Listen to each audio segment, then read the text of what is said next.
ԲՀԿ-ն այդ կատեգորիաներով չի դատում քաղաքական մեր ներգաբնակի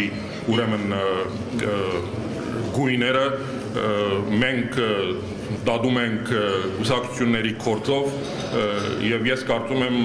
որ կուսակցությունը Բարգավաճ Հայաստանը իր գործունեությամբ իր հստակ գործունեությամբ արդեն թելադրում է, թե ինքը ինչպիսի դիրքորոշում է որդեգրում։ Ինչպես այսօր պարոն Զարուկյանի ելույթում ասվեց, երկրի առաջ բազմաթիվ խնդիրներ են ծառացել,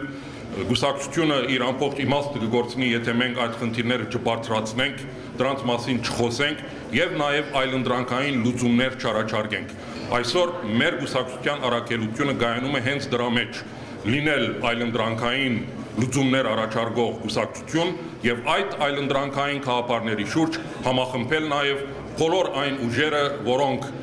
նման կերպ են մտածում եւ պատրաստ են ցերքի տալով մեր առաջ ծառացած խնդիրները